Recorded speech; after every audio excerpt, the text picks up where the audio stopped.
The effect that this had on the girl I was unable to understand, and yet it gave me a queer sort of qualm, as if I knew that I had said the wrong thing. She suddenly seemed embarrassed, but she handled it with her usual self-possession. "Oh, I'm not really sick. Mother worries about me, but Grandfather says it's not important. It's silly, of course, to have fainting fits, but I'm not really sick at all." I saw that she had taken my remark to herself. She must be some sort of niece of Ellen's father.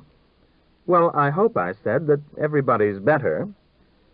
As I left her alone on the steps, with the darkened house behind her, in that countryside of deserted residences, the colors of the trees fading in the day end and the thickening mist, I was visited by a doubt, a pang, by a feeling almost dolorous that lingered, as if I almost knew something about her which I could not remember to have learned, as if I wanted to save her from something. Though I had never quite recognized the fact in the past, I could see now that that house was an unhappy one. I thought about the girl mounting the steps, passing the chairs in which nobody sat, swinging open the large front door with its paneling of varnished oak and its upper and lower parts that were separate, going back into that lampless interior, so full of an American past, which I felt to be even at its best rather cluttered, middle-class, and banal. I had left the place so quiet and dark that it seemed to me even improbable that anyone would come out of the kitchen to drum on the Chinese gongs and summon her in to dinner. Part 3. When the summer people in Hecate County go away after the 1st of September, the people who stay on through the winter are more thrown in on themselves and on one another. New contours of the community emerge.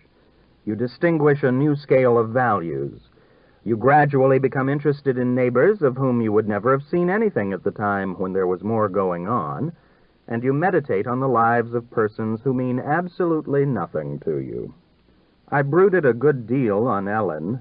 I sent flowers and a note to the hospital, but I never had any reply. Her phone was still out of order, and I thought I ought to call at her house and find out what had happened to her. Yet for days I was inhibited from doing so by the break of some instinctive reluctance which would divert me into town to buy papers or make me call upon some other neighbor when I had intended to go to Ellen's. This reluctance was due partly to an unpleasant reaction which I had had after my last 2 visits.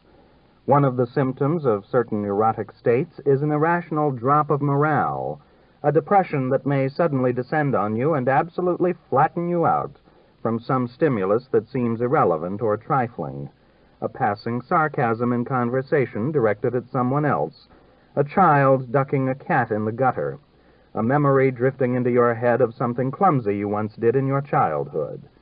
I had had a touch of this at one time, and I found that my visits to Ellen's renewed it. This was only, I told myself, vicarious.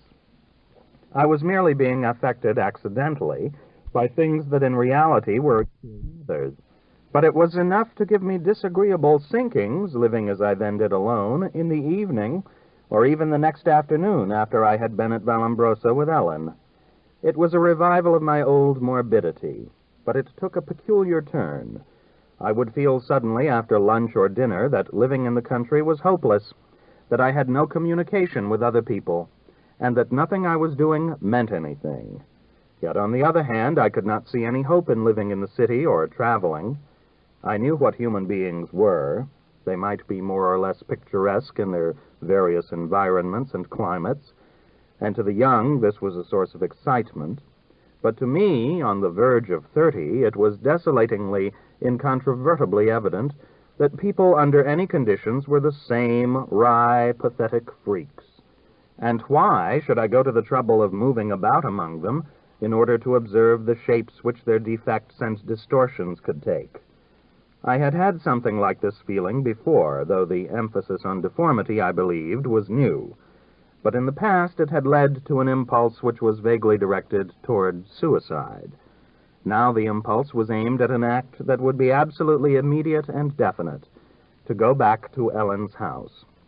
This seemed a good deal less serious than suicide, Yet there was something about it that scared me. For one thing, it presented itself as a compulsion imposed from outside as to which I had not even the option of yielding on my own terms. And for another, I had a definite conviction that in revisiting Ellen's house, I was getting into something very queer that I didn't know how to handle.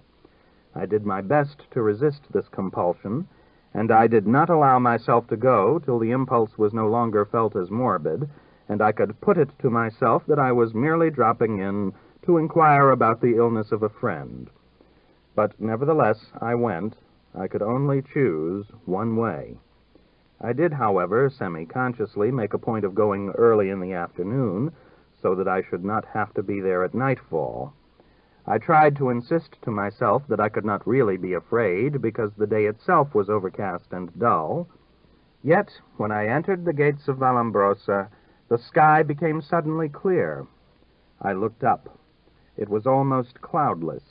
Before me, the thinning branches and the angles of the slate-covered roof were distinct and a little bleak in the emptied October light, and I recognized against my intelligence that each of my last entrances there had been marked by some discontinuity of weather or of the appearance of things on the grounds. Discomfited, I became self-conscious, like an explorer in an unknown terrain. I scanned the place carefully for changes without, I told myself, noticing any. Then I dropped my eyes to the driveway, and I saw that the ground was wet. Though it had not rained yet outside, it had recently been raining on the Bristead place. There were hoof marks in the muddy gravel, and what looked like the tracks of a carriage. I rang the bell at the paneled front door, and observed as I stood on the porch a croquet set in a long wooden box, which I noted that I did not remember. I felt a little dizzy for a moment, but told myself it was perfectly natural that the visiting girl cousin should have brought it out. Then a brisk and definite step, an accurate hand on the latch. The door opened, and I found myself confronted with a woman I had never seen, the mother of the girl, no doubt. She bore some resemblance to Ellen. Her long nose was a little beakish, and her jawbones, like Ellen's, stood out. But she was blonder and rather taller. Her sharp eyes were not green, but blue-gray, and they were not so intelligent as Ellen's. "Oh, how do you do?" she said in a cordial but formal manner, as if, though she did not know me, she knew about me and had expected my visit. I came into the familiar hallway. "Won't you leave your coat and hat here?" she said. I noticed, as I was taking off my coat, that she gave a keen glance at my clothes, the glance of a woman who is certain that she knows what is correct and what is not, who is severely and unremittingly critical of every one with whom she has to do, and who is not in the habit of hesitating to make her disapproval felt. But any surprise that I may have caused her by the unconventionality of my clothes could have been nothing to the shock I received when she turned to lead me into the living room. She was wearing a kind of bustle, a built-out ruffle at the back of her skirt that looked like one of the scalloped crests on that elaborate and poisonous jellyfish called the Portuguese man-of-war. She had also a jacket buttoned closely in front, with two little tails that stuck out above the ruffle, and on her dress, which was silk and mauve, there were several fringes of lace, at the bottom of the skirt, at the throat, and on the sleeves that came just beyond her elbows. It must have been the kind of thing that was in fashion in the middle of the 80s, but the dress was so handsome and so naturally worn that it did not seem obsolete. Her hair was done up high toward the back of her head, and she was wearing black onyx earrings. The smell of the living room, though this had been different before, seemed curiously natural, too. It emanated from the fumes of a hot coal grate red-glowing in the white marble fireplace, from the stuff of the garnet curtains muffling the windows with balances and loops, and from the pinkish-flowered, thick-napped carpeting, which I told myself was not really suffocating, and which caused me to say to myself, "Brussels carpet," in the moment before I sat down. But I had been at first so stunned by the whole situation that I had not been able to look at things calmly, and I subsided into it now in a way that seemed to be depriving me of the power to examine them closely, and take account of what had happened to the house. "It was kind of you to come," she said. "My father was extremely sorry that he had to go to town today. They telephoned him this morning that Mr. Schroeder's condition was worse. It's such a deeply distressing tragedy.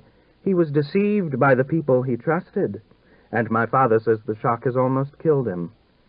"Yes, I'm sorry not to see your father," I fell readily into replying.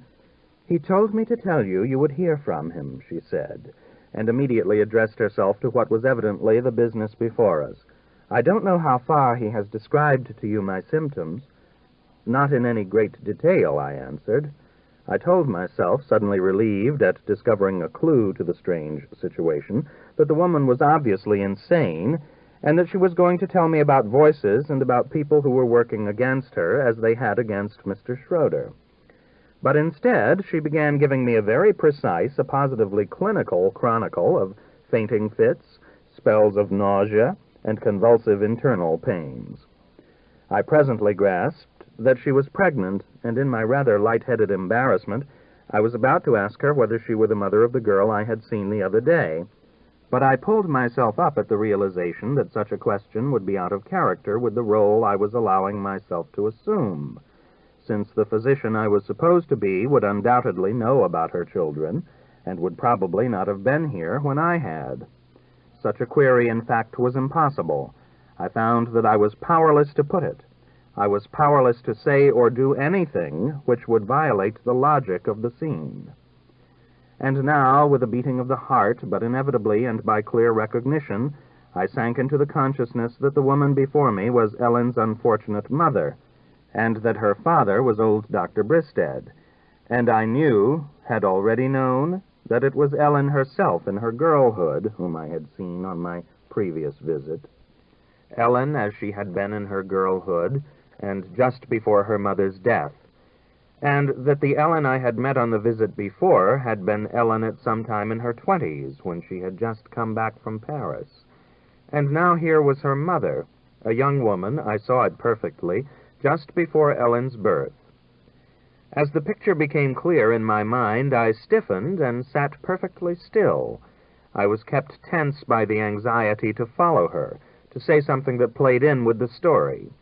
The queer thing was that it had now become impossible for me to set myself right with time, because whenever I summoned to mind the order of my adventures in that house, they seemed to me perfectly normal. Looking out on my series of glimpses from the point of my visit today, the first image I saw was of Ellen as a girl, and the next was of Ellen a young woman. Further on, she was middle-aged, and wasn't this the natural sequence? I beheld her growing older. Of course, that was what people did. I had a feeling of unreality, yet I couldn't see it any other way. Giddily and intently I listened, inquiring, when it seemed necessary for me to say something, "Did your father prescribe anything for that?" Or, "How often have you been having these attacks?" But she needed no prompting to talk. I got the impression that she was rather hypochondriac, and was gloating over the tale of her symptoms. She was not at all restrained by the prudery which might have gone with the upholstery of her costume. She was the daughter of an enlightened doctor, and she had been taught not to shrink from such subjects.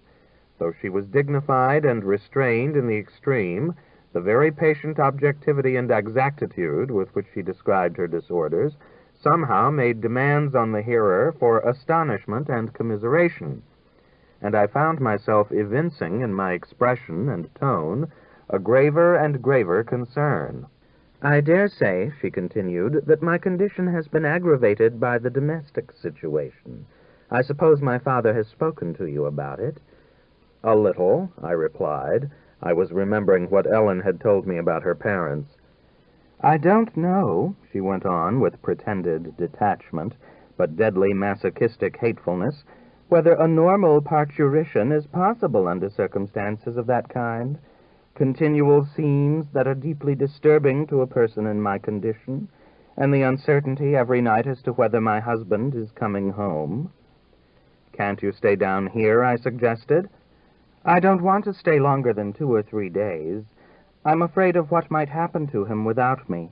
When one thinks how even men of fine character like Mr. Schroeder and General Grant— I don't mean that my husband isn't a man of fine character, but he is unstable and a little irresponsible. When one thinks how even men like that have been ruined and humiliated— She now went on to tell me in detail about a physical examination which had been given her by her regular obstetrician, and which had disclosed certain structural conditions that he was afraid might make childbirth difficult. "What does your father say about it?" I asked. "He tells me he doesn't think it's serious, but he wished to consult you." The idea was somehow conveyed to me that she had called me for the purpose of advising her that it would be dangerous for her to have a baby.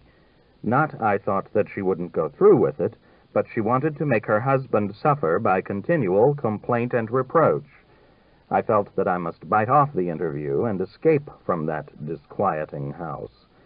Ellen's mother's cold eye and her reasonable smile, which masked the morbidity of her pregnancy, were exercising upon me an influence that I had to struggle to break. "Everything is so uncertain, isn't it?" Mrs. Terhune was saying, "with all these dreadful disasters. One doesn't know what kind of world one is bringing one's children into. People lose all their resources overnight, and one doesn't want to have one's child not have the things one has had oneself." I answered shortly and got up brusquely, being a doctor gave me this right, and told her that she must come to my office. I would give her an examination there. She seemed puzzled and a little displeased, as if she had imagined that this was what I had called for, and suggested that it would be a good thing if I could examine her right away, since her symptoms were becoming worse.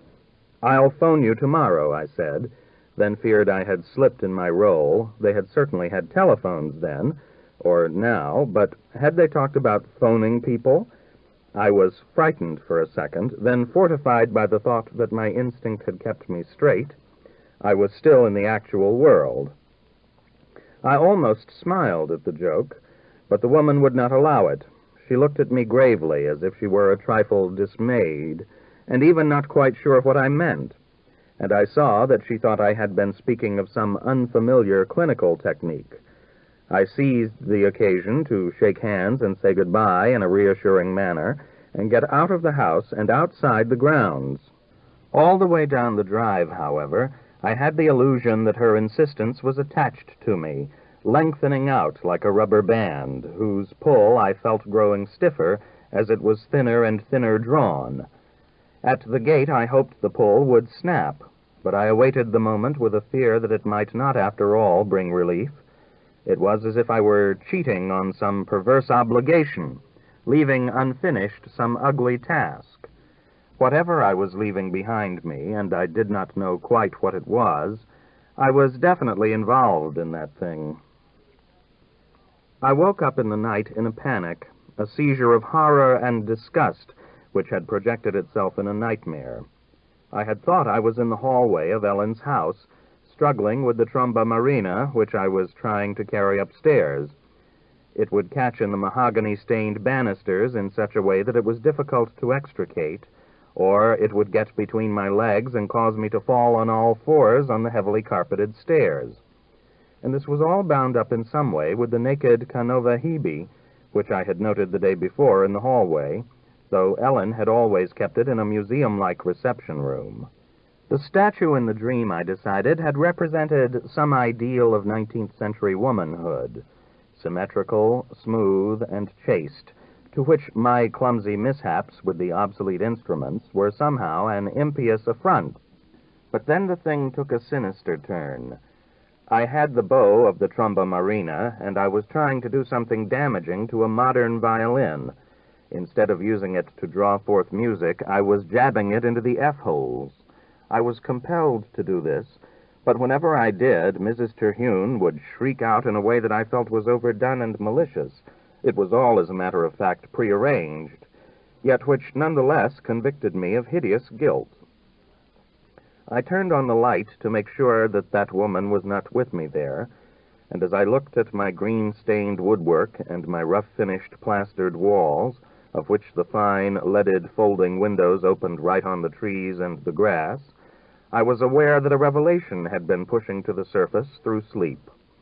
In that loneliness of the forest surrounding my house, the meaning pressed in with the night.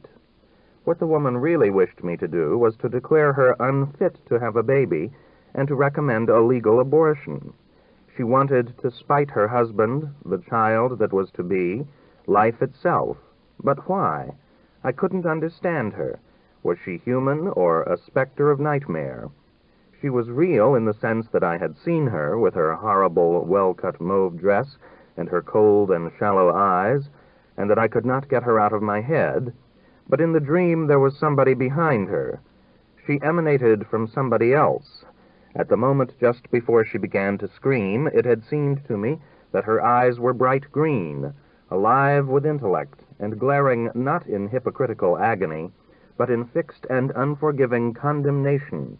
And now I seemed to see it quite clearly. The apparition had come from Ellen. It was Ellen herself who had created this monster in the image of her mother, who was forcing her to get rid of her baby, who was destroying her own existence before it had come out of the womb. And she was somehow forcing me to abet her. I felt, to make a moral effort to free myself from Ellen's influence, and I got myself to sleep with a book just as the windows were unblotting from night. When I woke again, this certainty faded. The sun was quite brilliant and bracing. It sent a long pane of light across my breakfast and brought out the whites and yellows of my eggs with their sprinkling of salt and pepper. I talked to my soft-spoken colored maid about the movie she had seen the night before, and I stood outside for a moment and was delighted by the deep orange zinnias, the pompon clusters of little lemon marigolds, the big scarlet daisies of cosmos on high, and spidery stems that still were bright at the end of October. I decided that my explanation of my visit of the day before had been simply a part of the nightmare. What I had seen was not a woman of the 80s, but a contemporary relation of Ellen's, completely insane, no doubt, but an actual human being, and I must not allow myself to be led by her into getting insane myself.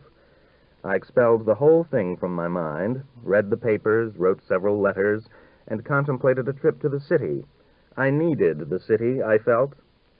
But when I went for a walk that afternoon, the sun had gone out for the day, and the whole thing came back on me again. I saw the situation precisely as I had seen it in the middle of the night, and I could not see it in any other way. I could not seem to get outside it. And I now felt not merely an irrational pull toward the house in which Ellen lived. I had a fear it would come to find me, that the past might have its gangsters, too, who could wait for you and meet you on the autumn roads where so little traffic passed. I presently turned back, came home, and lay on a couch and brooded. Yet I could not go to town, I now told myself. There was something I could not leave unfinished. I had to see it finished, and I had to do my best to see that it was finished as it should be. Precisely what this meant I did not know, except that it imposed upon me a duty to stand up to the Bristed Terhunes. I must not be afraid to go out. I must not be afraid to pass the place. I must even be not afraid to go back there. But I must not go back in response to that pull, which was itself a fear. All the rest of the week, and the week following then, I took my afternoon walk every day. And I several times glanced in at Vallombrosa, where I could not see that anything was changed, though I believe I did not look very closely. I still had my bad moments at night after the painful importunings of dreams, and during stretches of those solitary strolls which had now become daily trials. But by the end of the second week I was imagining that the pressure was lighter. I had had 2 untormented nights, and I set out on Saturday afternoon with something like ease and indifference. I walked first along a little back road that ran parallel with the regular motor road on which the Bristed house faced. It passed behind the Bristeds, but there was somebody else's place between Ellen and it. Then I turned down a hedge-lined lane that connected with the larger road, admitting to myself humorously as I did so that I had lately never taken these lanes. I heard something drive in behind me, and I drew over close to the hedge, but it was something that ran very lightly, and I did not glance round as it passed. A horse stopped in front of me. I looked up and saw a lady in a varnished yellow phaeton, who seemed to be speaking to me. "Oh, how do you do?" I replied, with an instinctive familiarity that preceded conscious recognition. "You ought to have let us know that you were coming today," she said, as she reached down her gloved hand. She was slimmer and brisker and trimmer than when I had seen her before. She was wearing a tight dress of a brown and green plaid, with a beautiful hourglass waist and no bustle or ruffle to encumber the skirt, and a pretty little straw bonnet which was tied under her chin with a big green bow. I got in at her invitation as if it were a matter of course, and she drove on, sitting up very straight between the gracefully scrolling wicker fenders and behind the slim, long-lashed whip that stood upright and smart in its socket. I was occupied for the first few minutes in fitting my story to my role. There was a passage in the conversation where she and I almost lost connection, when I had to explain that I had walked instead of asking them to meet me at the train because I so much enjoyed walking, then found out that the railroad station was 8 or 9 miles away. I was forced to confess, laughing nervously, that I had only been boasting before, that a farmer had brought me part way. And I did not notice at first that we were driving through a landscape that seemed new to me. We had turned out of the lane to the right, through a gate I had not known was there, and now were trotting along a driveway which should have led to the house next door to the Bristeds, but, to my surprise, there was no house there.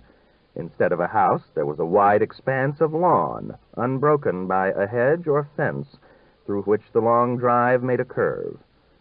We approached a yellow, new-looking house and drew up under a porte-cochere. I realized suddenly and queerly that we were back at Vallombrosa again. I remarked that I hadn't known about this driveway, which connected with the other road. "Yes, the drive runs right through," she replied. It came to me that the place next door was still a part of the Bristed estate. The doctor would later sell it. I had entered into the domain of the Bristeds as soon as I had turned into the lane. "I don't know why Jerry didn't see me," she said, when she had waited hardly a second. "Would you mind going into the house and telling Rosa to call him? I think he's getting very lax," she said, as I climbed down from the phaeton. I opened the front door and went in. Should I bolt? No, I couldn't do that. I walked resolutely through the hallway, conscious, as I passed the Hebe, that I did not give it a thought. But when I got to the door, to the kitchen, I knew there would be nobody there. I opened it, however, and looked in. There was a big black coal range with a stovepipe, a bare, clean wooden floor, a double row of copper pots and pans hanging along the wall. I called out, "Hello, Rosa," but nobody answered. I ought now, I said to myself, to go out the back door to the stable, but I was swayed by a half-dreamlike instinct that I should not find anyone there either, and my sense that I was not going to go there was strengthened by a voice from the hallway which told me that the coachman had come. I joined her. She was removing her bonnet. "Well, the styles in men's clothes astonish me," she said, as I took off my overcoat. "Is that really what they're wearing now?" "I'm perhaps a little eccentric," I said. "I get to town so seldom," she continued, as we went into the living room, "that I don't even know the fashions, and I believe that the young men I see are rather conservative about their clothes." The atmosphere, I felt, was relaxed. The room seemed to be largely unchanged. There were the curtains, the grate with its coals, the tables with low-hanging covers, the ornaments on a whatnot in the corner. I noticed a large bronze gas chandelier with shades of pattern-frosted glass.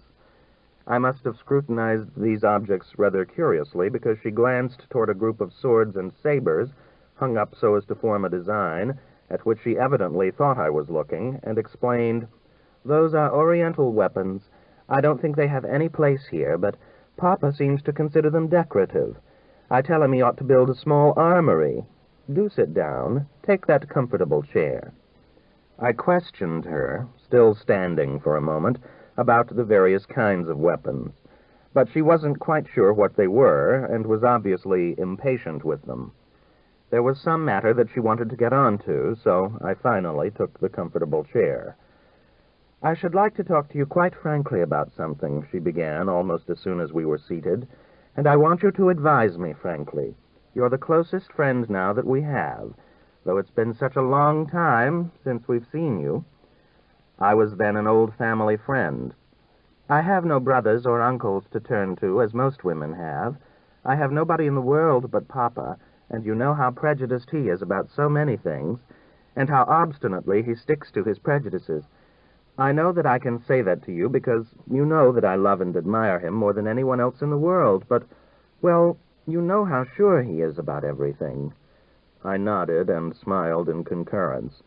"Well, I'd like to put my problem before you, if you don't mind being plunged into family affairs just the very minute you come. I know it's not a very cheerful welcome, but I think that if I'm going to talk about it, I'd better do it before Papa gets back.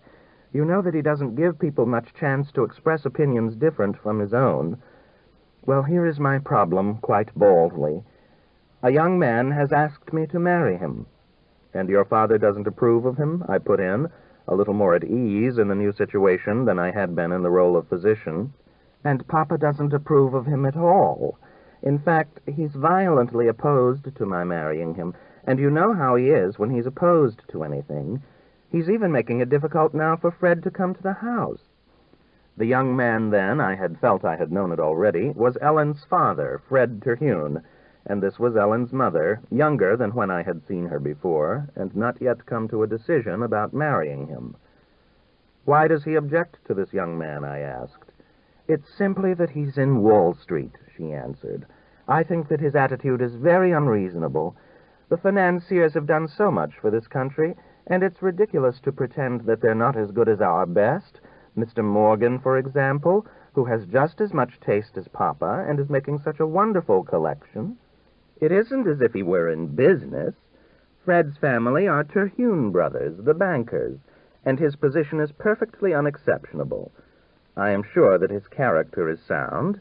He was a little wild in his younger days, but now he wants a home and an ordered life. That's hard for Papa to understand, because Papa has always been occupied with intellectual things, and he can't recognize that a man whom he regards as a mere man of fashion can be a proper person to marry. I really think he'd rather I married a musician, someone preferably who played the cello, so that we could have a family trio." I was aware of the prejudice against business on the part of the professional classes that had lasted in the United States till long after our national life had been actually dominated by businessmen.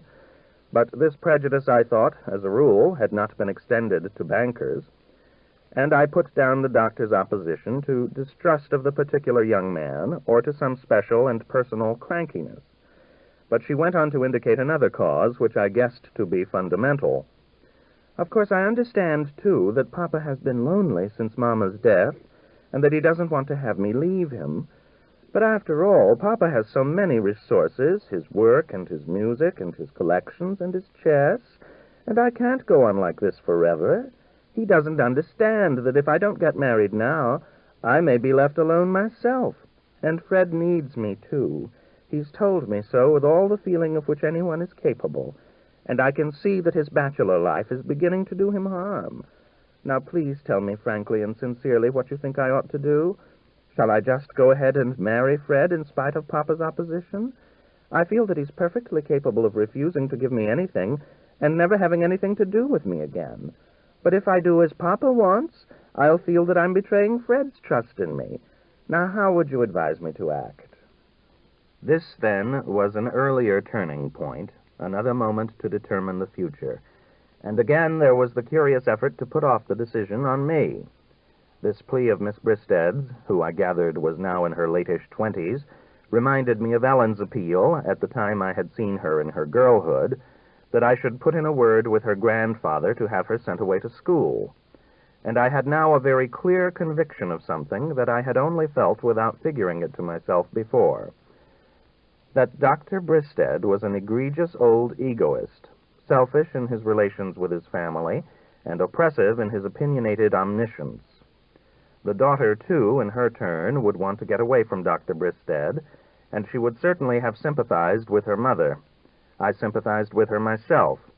Miss Bristed had a genuine distinction. She was handsome in her glamourless way, above all as she leaned forward in her modish dress that reminded me of Ellen's plaid skirt when she had just come back from Paris, and threw out her very well-shaped hands that might have been reproduced in China for those vases that hold single flowers. Above all, she was an eager young woman who wanted to escape from that house and marry an urgent suitor. Besides, there was a certain authority, a certain force of assertion she commanded, to which I could feel myself yielding. Why shouldn't she, I asked myself, be bored with ministering to her father's hobbies? Why shouldn't she want to live in town? Why shouldn't she yearn for, and why shouldn't she share in that codified social life for which she was obviously well adapted, and of which her father had undoubtedly skimped her? Why shouldn't she marry Fred? He was doing no one any good. It seemed to me, as if I had known him, as a man about town, past his prime. He could at least give her an independent position, help her to found a family. It was as if I could not foresee the future. "I'm sure that it's right for you to marry him," I replied to her request for advice. "I do wish you would tell Papa that." She was grateful to me for recommending the thing that she wanted to do, though she must have been sure all along that I would follow the lead she had given. "If anyone could persuade him, you could. I don't want to do anything without his consent. It would be so distressing for everybody." "I'll try," I assured her, smiling. She looked away toward the adjoining music room, the door into which was open, and which I could not see from where I sat, as if she had just heard somebody enter it. Then she was turning to me again, as if to go on talking, when someone began to play the piano, ringing out, as I imagined at random, the Don Juan theme from Strauss, which had not been quite accurately remembered. Miss Bristed looked up, as if uncertain how to deal with the situation, but the music went on consecutively, developing and playing with the theme. We saw that it was an organized piece. "Oh, yes, do play it, dear." She looked toward the music room. "This is your new composition, isn't it? I want so very much to hear it."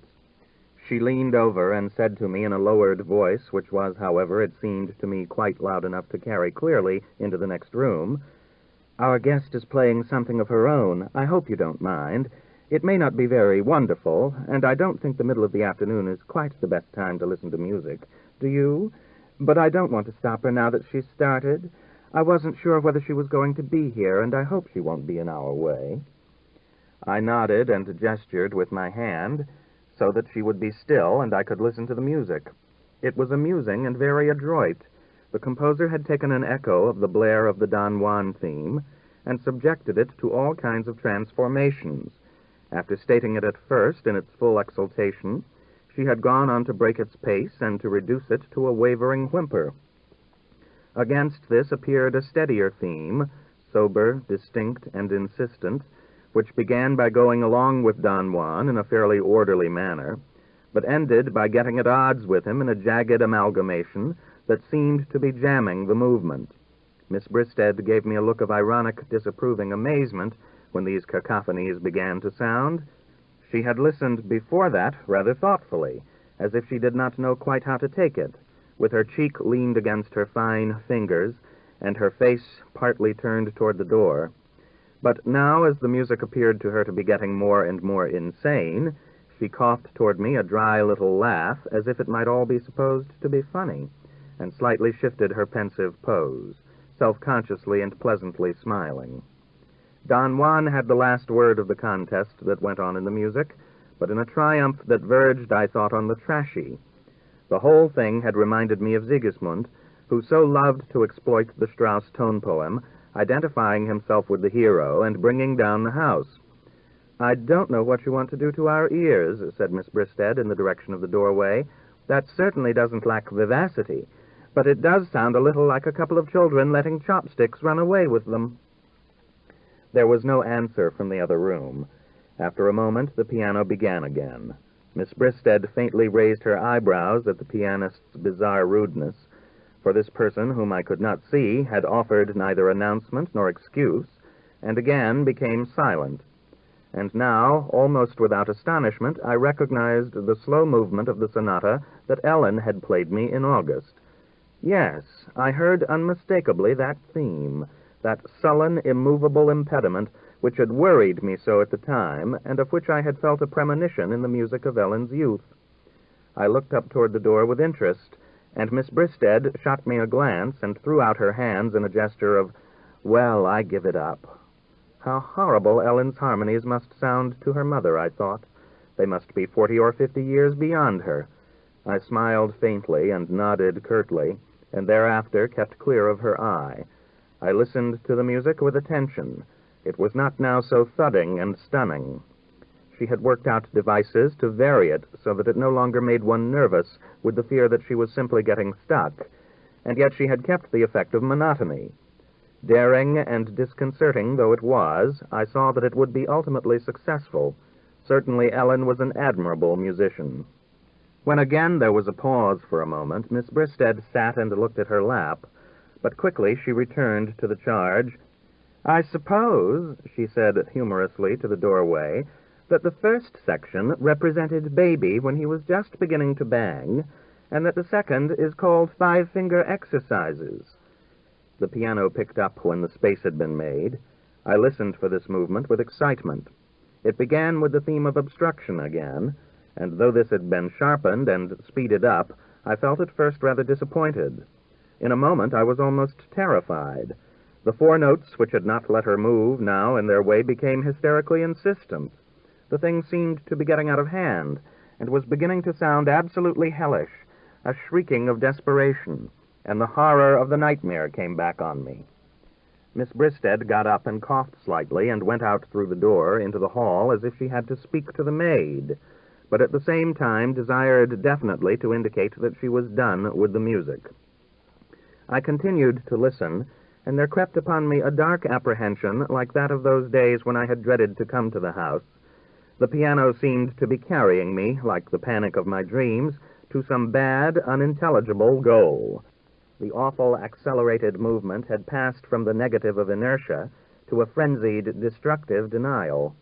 But now it met a new kind of theme, which it seemed to have thrown up itself, and which was lifted like the human cry in the slow movement of Beethoven's last string quartet, shuddering and terror-stricken at first as it shrilled from the sinister harping that was beginning to tear like a beast at a carcass, then rising to a plangency, to a clarity, that, passing the conventional limits of this sort of affirmation in music, began to assail one's attention more recklessly, more compellingly, more triumphantly, just as the diabolic yapping of the other theme, becoming fiercer and fiercer, had forced itself beyond all limits. The awful accelerated movement had passed from the negative of inertia to a frenzied, destructive denial.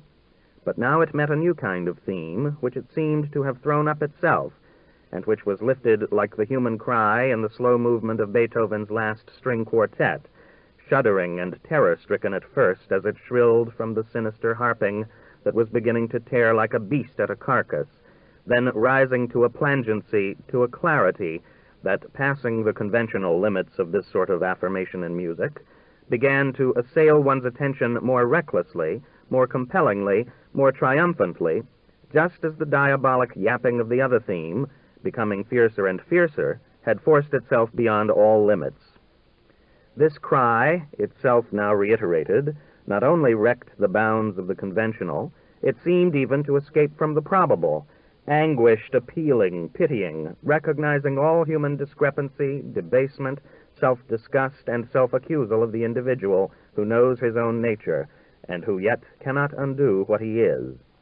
But reaching, by the voice of music, out of the brooding of deformity and solitude, to speak to other beings of their solitudes, and of the general human fate, declaring by its certainty of pain how much our nature wrongs us. The voice broke away. For that moment, becoming at once more complex and more ordered, it had been freed to a life of its own, something that shone and resounded, and yet had a solid wholeness, something that had left all deformity behind, and that nothing now could ever violate.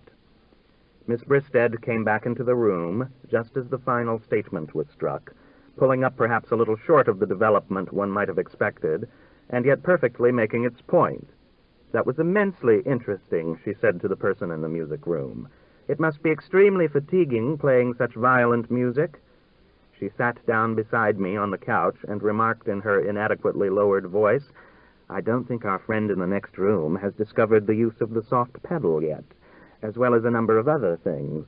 I don't think she's entirely normal. One can see it by her oversized head." I realized then that it was not only in technique that Ellen's music was beyond Miss Bristed. Musically trained though she was, she had no real feeling for music whatever. The daughter had been mistaken in her notion that her mother's marriage had shut her off from a musical career. Miss Bristed was conventional and worldly. She could not conceivably be anything else. And now Ellen, surmounting her own despair, had come back all the way through the years to justify her, to communicate her love, to show her that something fine had come out of her, something that might make all that, the coldness, the sickness, the quarreling, the bad birth and the ugly changeling, something that might make all that right. I wanted to tell Ellen that she had triumphed, that she had perhaps written a masterpiece. I wanted to assure her, confronted as we were by the Gorgon-like incomprehension of her mother, that I at least understood and applauded. "I liked it very much," I said, and got up quickly and went into the music room. But Ellen had already escaped. There was nobody there. I looked around. Everything seemed perfectly familiar, unexpectedly and yet reassuringly. The mask of Beethoven, the old violins, Ellen's silver-framed photograph of Debussy. But the room, rather queerly, was much darker than the one from which I had come. I had an impulse to go after Ellen and call to her that I was there. I was eager to see her again, but I knew that it would be better to return to Miss Bristed and ask her to make Ellen come in. I went back then into the living room, but it was empty. Miss Bristed had gone out again. This room had darkened, too. The weather must suddenly have clouded. I turned on the electric lamp on the little round table by the couch and saw that the mahogany of the surface was dimmed by a film of dust. There was a pile of current magazines, current for 1926. I picked 2 or 3 of them up and noted the dates on the covers.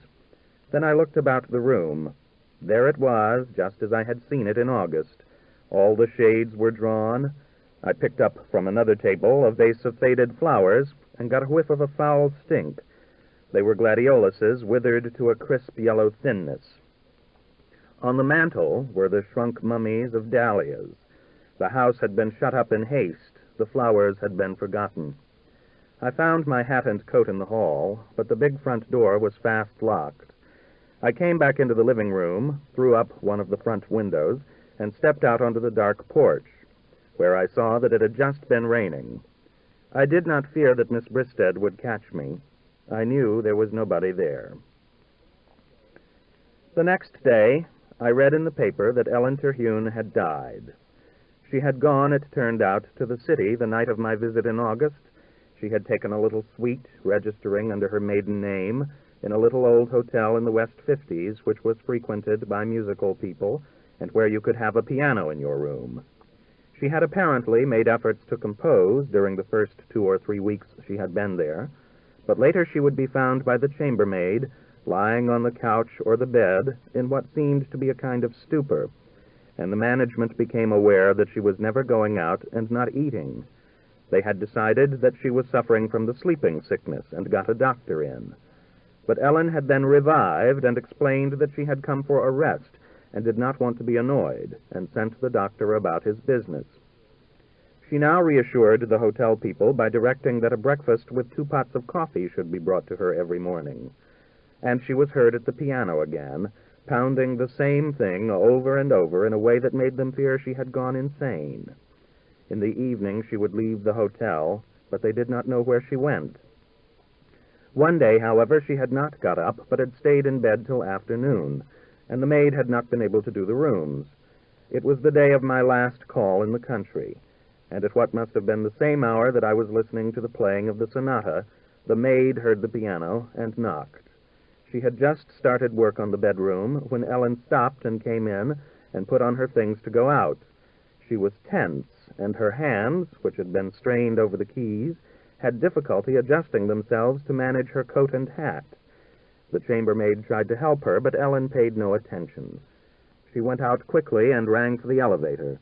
On the trip down, the elevator boy said, he had stopped and gone back up a floor to get a passenger who had rung after they passed, and Ellen had bawled him out, telling him he must never go back once he had passed a floor. This sudden scolding had so flustered the boy, who was new and rather inexpert with the old-fashioned elevator, that he had made the situation worse by stopping below the door and then jerking the car up just as the passenger was stepping down. Then, in an effort to make up for his delay, on the assumption that Ellen was in a hurry, he had shot abruptly down, in a drop which the passenger who had just got in said afterwards had given him an unpleasant shock. It must have shocked Ellen, too, for she was pale when they reached the bottom, and leaned against the side of the elevator for a moment before she got out. The boy was worried and tried to help her, but she stepped out by herself into the lobby, and there she fell dead. It was said that she had had a bad heart. Story number 3. Glimpses of Wilbur Flick. I first knew Wilbur Flick in college. It was the day of the big freshman rush, in which the sophomores would hold the doors of the gym and try to prevent the freshmen from charging into it. This was the stiffest of the freshman ordeals, and there were legends that men had been killed. I got into conversation with Wilbur while we were waiting around to start marching. He was a wispy little fellow with small hands and feet, blond hair that was already thinning, and a face which, with its pale green round eyes and what I can only call spatulate nose, looked curiously like a duck's. We found that we had in common that we were both disaffected about the gym rush. Wilbur, who smoked cigarettes with an air and liked to lift his left eyebrow, had the tone of a man of the world with a light and pleasant touch, who had just gone ashore on some island in the course of a yachting trip and had found himself obliged to take part in an outlandish native ceremony. And yet there were moments when his ripe urbanity gave way, it was embarrassing to see it, to uneasiness and apprehension.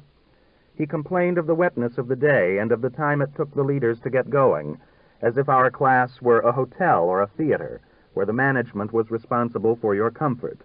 And he hopefully began to wonder whether the delay might not be due to discussions of the propriety of postponing the rush to some day when the weather was better. "I don't really care," I said, "whether we ever get into the gym, do you? I think it would be marvelous, in fact, if the sophomores kept us out, so that we'd never have the right to go in and wouldn't be able to take compulsory exercise." "You know," said Wilbur, I had won his confidence, "it really isn't as hard as all that to get into the damn place anyway. After all, you don't have to go in through the main entrance." I asked him what he meant. "There's a little door under the steps that goes down into the basement," he said. "I'm afraid that would be frowned upon," I answered. "But why wouldn't it be a perfectly good way to steal a march on the sophomores? I did a little reconnoitering yesterday, and that door is going to be open with a clear way through to the upstairs. The janitor's a friend of mine." Just then the shout came for us to fall into line, and our column of fours began moving. Wilbur was next to me, the outside man. I lost track of him when we got jammed in the big melee at the bottleneck of the gym door. I squeezed through smoothly enough myself. I was well in the rear of the column, and the resistance of the sophomores had been broken by the football men at the head. Then, sweating and disheveled, my jersey askew, but relieved and a little exhilarated, I stood inside the hot, crowded entrance hall and watched the rest of the class push in. They were greeted with cries of "Attaboy!" and paeans of organized cheering, which were worked up by cheerleaders with their jerseys and shirts rather ostentatiously torn. I found Wilbur standing almost at my side, but just a little behind me, as if he did not want to impose his companionship. He was smoking a cigarette, and his hair was still smoothly brushed back under his little black freshman cap. He had slipped in, I felt perfectly sure, through the janitor's basement door, which had interested him less as a stratagem than as a dodge for self-preservation.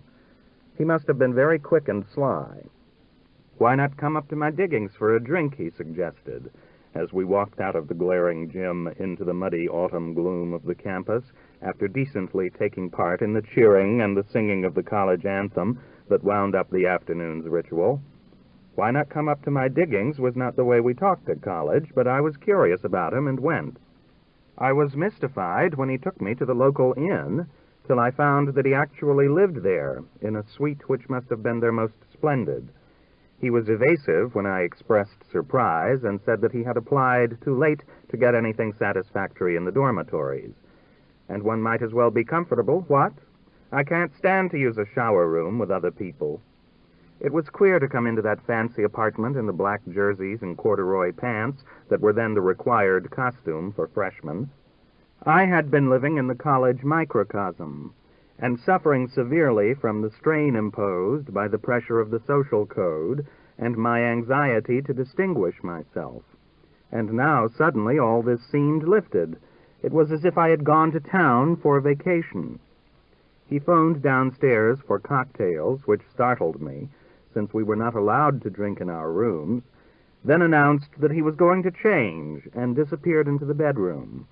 I was left to pass the time with the furniture, which he had obviously brought himself, and which mixed green silk curtains, good mahogany, large specimens of green and purple Tiffany glass, and an enormous silver-mounted humidor, in a way that was not inviting.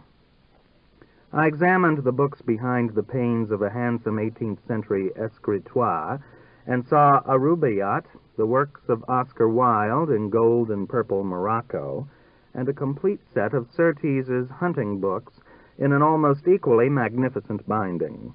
Wilbur presently came back in a white soft shirt, a blue polka-dotted bow tie, which he told me had come from Peel's in London, a black velvet smoking jacket, gray trousers, and patent leather pumps. I had wondered whether he were really a sportsman, and asked him about the Surtees. "To tell the truth, I've never read it," he said. "Probably never will." It had been sent him that fall by an uncle as a going-away-to-college present. "I don't like horses, and they don't like me. I don't even like to look at pictures of 'em." When the Shaker of Manhattans arrived, he produced a jar of maraschino cherries and insisted on putting an extra one in each of our drinks. He had 3 with his second cocktail, soaking them one by one, and then munching them. And when the cocktails were all gone, he went on eating them out of the jar. "I love 'em, you know," he said. He told me how he had got into the gym. It was absurdly simple, he said. He was surprised that nobody else had thought of it. "I didn't like the way what's-his-name, that big youth—" "Lem Mitchell?" I prompted him. "Yes, Mitchell. I didn't like the way he spoke to me when we were coming away from there." I asked him what he had said. All he said was, "Hello, Wilb," but I didn't like the way he said it. I've never even met him, mind you, and nobody has ever called me Wilb. I think he must have known about my underground route. "Nonsense, he just wants to be popular," I tried to reassure him. I knew Lem Mitchell from boarding school. He makes a point of knowing everybody's first name. He's one of those fellows whose great ambition is to be a big man in his class.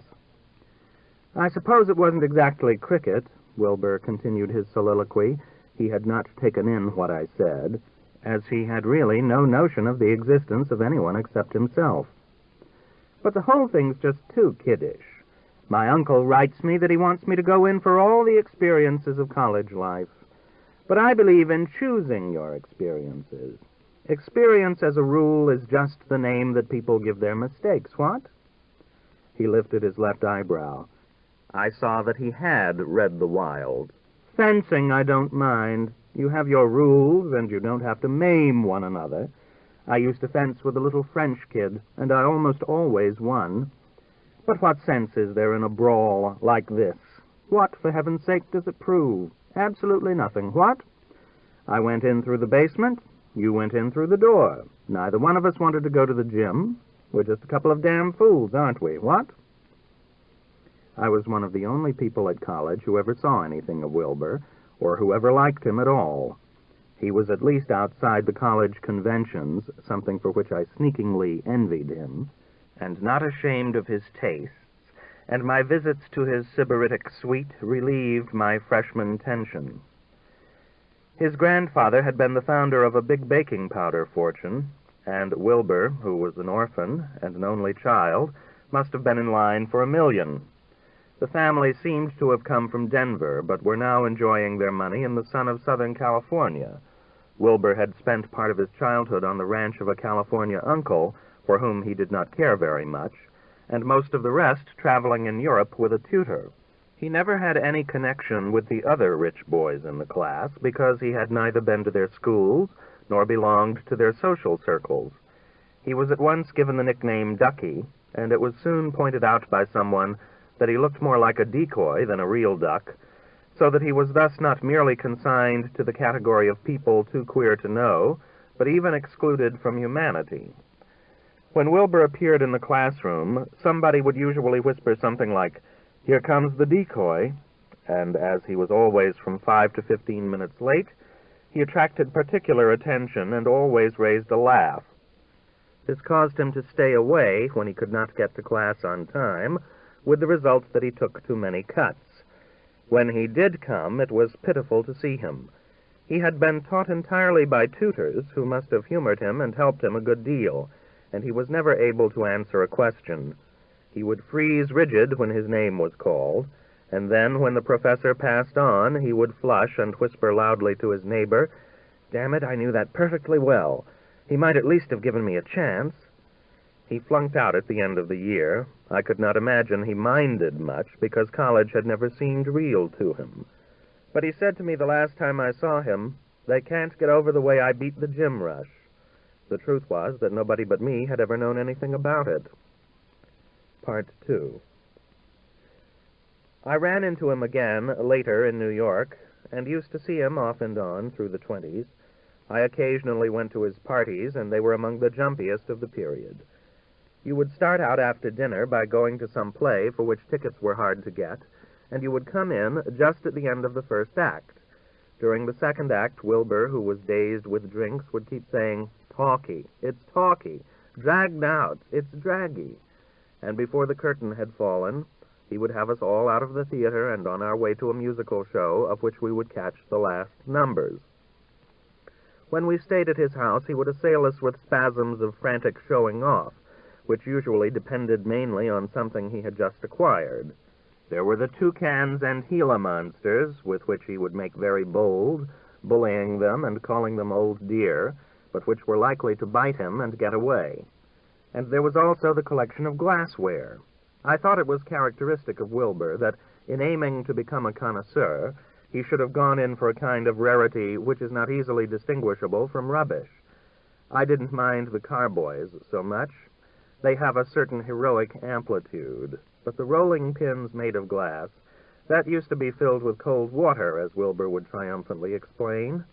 The log cabin whiskey bottles, which had been given to everybody who voted for Harrison in the election of 1840, the Indian-shaped bottles of Indian bitters, the bull's eyes from old transoms, the pickle jars of sandwich glass that looked exactly like the ones at the grocer's, the array of these objects among white kid poofs, tables with mirror tops, and artificial gilt and silver flowers, seemed a masterstroke of dreadful taste.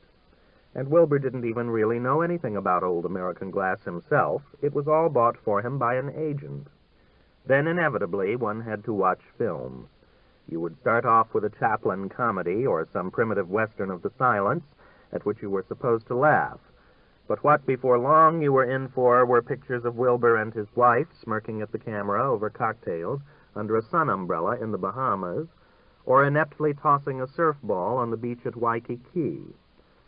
Sometimes he would begin yawning loudly at an early stage of the evening, announce he was going to take a nap, and never be seen again. On such occasions, his rather pale and silly but fairly well-bred little wife would be left to carry on alone, and the evening would crumble or trickle away. May Flick had been married before to someone else, and she was afterwards married again. There was supposed to be something queer about her, but I have forgotten what it was. It was not, however, till after the crash, when he lost a good deal of his money and came to live in Hecate County, that I ever saw much of Wilbur. I met him one day in the town in a buff overcoat with large pearl buttons and an enormous turned-up collar into which, he wore no hat, he was shrinking from the February chill, so that his head, which was now nearly bald, looked almost like an egg in an egg cup. He had a new wife in his car, to whom I was chummily presented.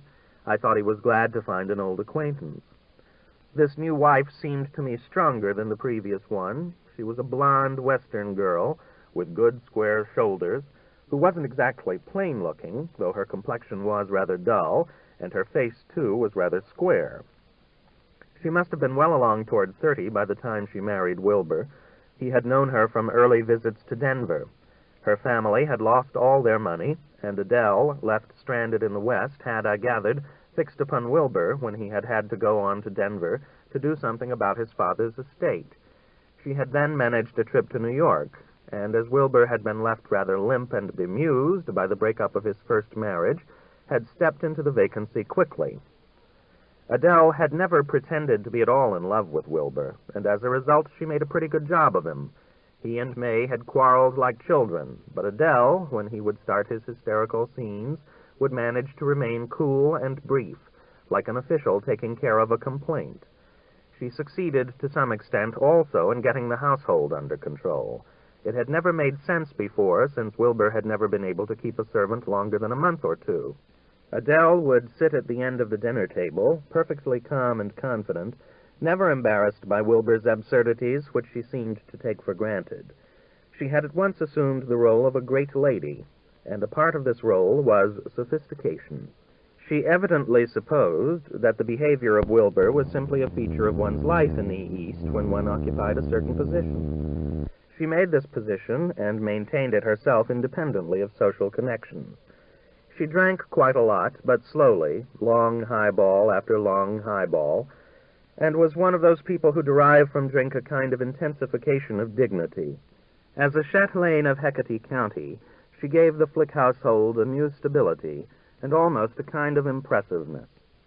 They inhabited an enormous mansion, which, though built by a millionaire, appeared to represent to Wilbur the extreme of Depression economy, because the house was so ugly and so out of date that he had been able to buy it relatively cheaply. It was all made of some gray composition that was studded with big round lumps like pudding stone, and it was full of arched doorways and plate-glass windows. "Don't you love it?" Wilbur would say. "Peanut brittle rococo." He seemed to think he had got a rare piece, like an Indian bitters bottle. I went there quite often that summer and fall. They entertained a strange mixture of people, and it was usually more amusing than elsewhere, though Wilbur still had his hobbies, and was still rather annoying about them. I was not quite prepared, however, for the direction that was given his interests when his income was cut in half. He took me rather mysteriously one day into a room which he was having done over. The walls were being plastered in white, and at one end there was some sort of platform. "Remind you of anything?" he asked me. I knew it couldn't be a schoolroom because he and Adele had no children. "There's going to be a railing around here," he hinted, flipping his hand at the platform and sketching with gestures some other features which I was evidently supposed to recognize. He compelled me to elicit, by cross-questioning, his intention of having a Roman Catholic chapel. "Very simple and severe," he said. "You've actually become converted?" I asked him. "What else is there? It stood the test. Where are we when the bottom falls out of things? We're all just damn sinners in the sight of God." "Do you believe in God?" I pressed him. "You know, I could have the loveliest little choir." I saw that he was shy of my question. "I'd train boys from the local school. There's no use thinking about all that, though, till I know what I'm going to have left after my income tax next month." But the room was never finished as a chapel, and eventually became an indoor badminton court. He also went in at this time for magic, and there was a period when he entertained his guests with elaborate escapes and illusions. He had some turn for this kind of thing, and I remembered from his days at college how he had used to collect puzzles and was able to do them all.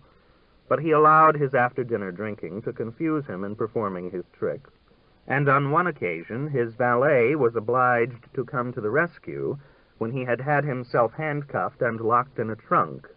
He devoted the whole of one evening, when he had invited 12 people to dinner, to working up what they were supposed to accept as an entirely unprepared exhibition of sawing a woman in two.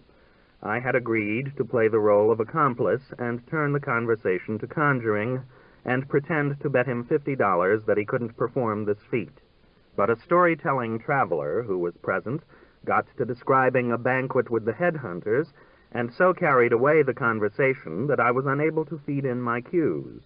When I asked Wilbur after dinner whether he had learned any new magic, the same man began telling at length about witnessing the Indian rope trick and other inexplicable feats. "You people fake your tricks," he said to Wilbur. "You have false bottoms and wires and whatnot, but those Hindus do things that can't be done." We got the trick underway rather lamely. The woman who was to be sawed in half had to be a professional contortionist, and in order to make the trick seem spontaneous, she had appeared as a guest at dinner, where her awkwardness and Brooklyn accent had very much puzzled people. And it was therefore with enlightenment and relief that they saw her accept Wilbur's invitation to allow him to saw her in half. "You know, I love this," he said as he finally stood over the box, flourishing a long saw. The girl gave a none-too-piercing shriek as the saw blade was supposed to strike her hip. Wilbur finally managed to cut himself when, just as he was executing a last fierce sadistic stroke, the saw ripped through whatever it was that had held the two halves together and gashed him rather badly in the knee. These accidents almost always occurred, and people found them so amusing that they began to make a practice of clamoring for Wilbur's tricks, and the poor fellow, aware that he was cast as a clown, at last sulkily refused to attempt them. One evening, the New Deal was well underway. A pretty heavy economic conversation took place after dinner at Wilbur's between a broker, a Broadway producer, the traveler who had sidetracked Wilbur's trick, and Wilbur and myself. The producer, who had been struggling with the stagehands union, declared that what the country needed was not all this labor legislation, but a spiritual reawakening. "I'm with you 100%, said the producer, and told us about a wonderful play that he wanted, he said, to put on more than anything else in the world, though he would probably lose every cent. A play in which there was a mixed lot of people all going somewhere in a train, and one of the passengers was a little old man who had a mysterious power over the rest and really represented God. The broker derided the attempt to repeal economic laws that no human agency could regulate, and asserted that the so-called unemployed were actually unemployable. Half of them were simply hobos, and the other half incompetent workmen. The traveler was able to corroborate this by telling about how, somewhere in the West, where he had gone on a hunting trip, he had run into the biggest hobo jungle that he had ever seen in his life. There must have been 100 people, and they had even made huts for themselves out of all kinds of old junk. "You know how I'd handle the problem," said Wilbur in that bold and authoritative tone with which the rich like to announce their opinions. "I'd take the whole lot of unemployed, and I'd put 'em on an old steamer that had been condemned, and I'd send 'em out somewhere in the middle of the Atlantic, and I'd have the whole outfit sunk. It's absolutely idiotic to try to keep them going, and you might as well get rid of them right away. Otherwise, on the one hand," he became very cogent and lucid, "you're simply making life goddamn well impossible for the rest of us by shooting our standards of living all to hell, and on the other hand, what are you doing? You're spending the money that you'll get by taxation to try to produce work artificially when there isn't any work to be done. All right. And in the meantime, what happens to the things that make civilization? They're starved out. They're damn well destroyed. I could have built up the best collection of Sicilies anywhere in this country if the government hadn't decided to make me pay to keep these morons alive. So I say take 'em out and drown 'em. We'd have to send you on that ship, Wilbur," I said. "What do you mean?" he asked, exhilarated by his eloquence. "Well, you're unemployed." "Go to hell," he said. He pretended to accept it as a joke, but his further discussion of the subject flapped with a broken wing. I could see that he was a little hurt, but he was always getting hurt. I lost touch with the conversation and looked around at the high-ceilinged rooms that all opened into one another through enormous doorways of the 80s. These doorways would once have had heavy portieres, but now there were no longer any hangings, and the big folding doors were all open. Wilbur and Adele and the rest of us looked too much like sprawling dolls and stuffed animals that children had left strewn on the floor. I soon took my leave and went home. But 2 nights later, the Flick's butler called me up and said that Wilbur wanted to see me. Could I come over there right away? It was characteristic of Wilbur that he should be obviously right by the phone and shouting things audibly at the butler, but that he did not do the talking himself. I went over and found a scene which I did not at first understand. Adele was sitting alone, playing Canfield, and 3 guests, a local married couple and a young man who was staying with them, seemed completely engrossed in books. The husband and wife, whom I hardly knew, greeted me with a certain slight constraint, and put the books away, but the young man went on reading. I felt also a certain tension between Wilbur and his guests, and I found out that he had been trying to entertain them with one of his silliest amusements, which was to feed into his record-changing phonograph a series of incongruous records that mixed fragments of sonatas and symphonies with dance orchestras and Chinese opera.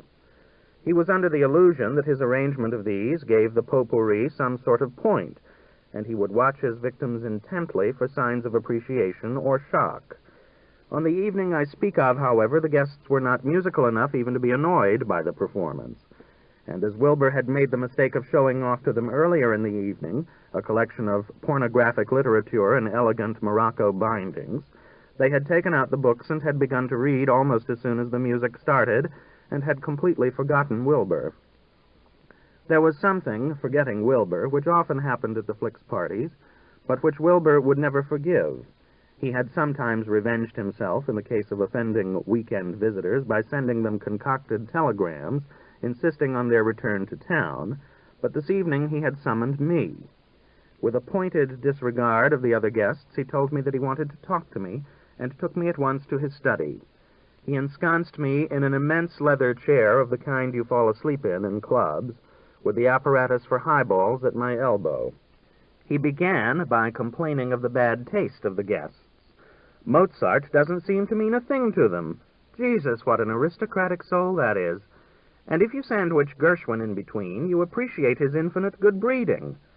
I go back to the great ones more and more. What else have you got in these times? He sat down at a flat, expansive desk on which were a silver writing set, a neat little pile of letters, and a copy of the Reader's Digest. He had the air of staging a serious interview, as gray-mustached, middle-aged businessmen are sometimes made to do in the movies. "Look here, old egg," he began, "I've got a bone to pick with you. You socked me the other night. You told me I was a damn loafer. I know that wasn't what you said, but that was what you meant to convey. I resented it at the time, but I couldn't talk it out with you then. Now, I know you think I'm brutal as hell because I want to drown 1,000,000 people, and I'd do it in a minute. That's the trouble with all you liberals. You think that people ought to be kept alive just because they happen to exist. Well, I think that's all baloney. You can't even have decent civic conditions with these bums and human dregs around. As it is, you can't go down a street in New York without finding some bedraggled piece of vermin picking in a garbage pail. Now, I don't care a curse in hell about all this diseased human rubbish, and that's where I'm different from you. But, damn it, I'm not any better satisfied than you are with the way that things have been going. I frankly believe in rule by the best in the interest of the survival of the best. But that isn't what we're getting by a damn sight. What we've been getting is a goddamn messing up of our government and our finance by a lot of goddamn crack-brained speculators and two-for-a-nickel politicians with no sense of responsibility and not a trace of any kind of background. Now, my grandfather there, who made the money," he jerked his head toward a photograph, "was a hard-boiled man of business. From your point of view, he was a pirate, but the old buccaneer was a prince, you know? He was a Yankee conquistador. He had a kind of magnificence about him, and what was more, he knew his stuff. He pulled his company through 3 reorganizations without the stockholders losing a penny. I wish he were alive now. There wouldn't be any of this damn nonsense about passing dividends. As it is, the business is sounder than most because we didn't overexpand during the boom. But I was a damn jackass. I thought the old flick tradition was stuffy, and I invested in a whole lot of things that went pop like so many balloons. And while I was being a playboy, I let these confidence men get away with my money. Well, we've got to stop now and see where we are. We've got to take in sail. The people who ought to control things have let the game slip out of their hands, and we've goddamn well got to check up on them, and we've goddamn well got to act." "What are you going to do?" I asked. He told me he had given some money to a so-called Economic Council, which I knew to be an organization subsidized by the New York manufacturers for purposes of propaganda and lobbying against child labor and the minimum wage. I tried to explain this to Wilbur, but he went back to his Nietzschean line. From my point of view, he asserted, they're definitely on the right track, and he went on to talk about fascism, which seemed to him perfectly sound. I suspected him of having also contributed to one of the American fascist groups. He complained that when one went to the theater, one ran into too many Jews in the lavatory. But one thing he said rather touched me, as there had always been something about him I liked. "You know," he confessed to me finally, when he had swallowed another drink, "I get nervous as hell nowadays. It was all right while the big circus was on, but now I feel I ought to be doing something, and I don't know what the hell to do. You've got your schedule, your deadline, and all that, but nobody wants anything from me, and there isn't any need for me to do anything. If there did happen to be a necessity, I imagine I could function at least as well as most of these bimbos that buy us our pictures and write us our editorials and invest our money in the wrong things for us. But I can't create a necessity, so—" he shrugged with a gesture of his hand. "Well, someday maybe fate will come to find me." I wanted to say something encouraging, but I couldn't think of anything to say. I had got up to see the picture of his grandfather, and he did not look in the least like a buccaneer. With his gray business suit, his clipped white mustache, and his small eyes protected by glasses, he seemed sober and commonplace, as if he combined only the right amount of ruthlessness with diligence and business sense. He was the son, as I afterwards learned, of a well-to-do Methodist minister, and poor Wilbur had behind him, I fear, no tradition of reckless adventure. His real heritage was a vague bourgeois feeling that he ought to be busy about something, an impulse which nobody had ever done anything to encourage or train him to satisfy. Sometime rather early in November, Wilbur suddenly found the country intolerable. He decided just before dinner one night that they must move to New York at once, and they skipped dessert and coffee and leapt on the next express, leaving the servants to pack and close the house. I happened to be dining there that night, and Wilbur's frenzied efforts to make the train seemed to be dictated by so urgent a necessity that one could hardly even feel he was rude. In giving people orders, changing his clothes, and getting hotel reservations, he exhibited a quick-thinking resourcefulness and unshakable determination which, realizing themselves in the void for an aim that was in itself absurd, commanded a kind of respect. After that I saw the flicks less often. This sudden and rapid moving seemed to become a mania with Wilbur. He had added narcotics to his liquor, and he was very soon suffering from a delusion that it was utterly impossible for him to get to sleep. He liked to dramatize his insomnia with a kind of diluted Weltschmerz that had a flavor of both Hemingway and Spengler, without a complicated ritual of drug-taking. The next afternoon, when he came to, he would have to resort to Benzedrine and other things in order to get himself going. He loved to say to ladies who had wanted to write down the name of some sleeping potion of the effectiveness of which he had been boasting, "You can't buy it, my dear. You'd better let me give you some. You can't get it without a prescription, and they don't pass out many prescriptions." Or, "I'll give you some, but not the way I take it. What I take would kill you. You'll be out with half a grain, but I usually have to have 8 or 9 before I even begin to get blurry."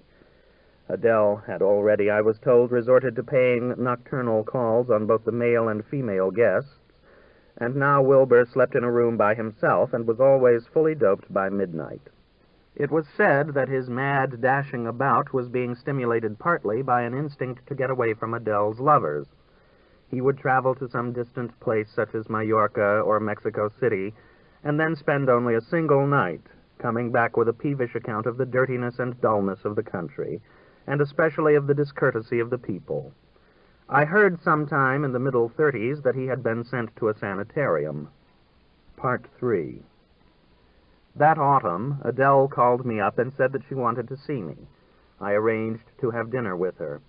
She was calm, as she always was, and she didn't seem to worry about Wilbur.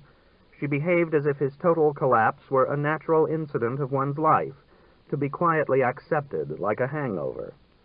But in spite of her bright vermilion lipstick and the waxen bloom of her facial, I could see that she was getting rather pouched from many lunches with women friends over cocktails, and many evenings of highballs after midnight.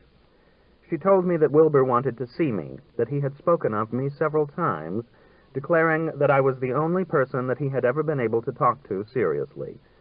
So I stopped off one afternoon on my way driving out from the city at the place to which Adele had sent him.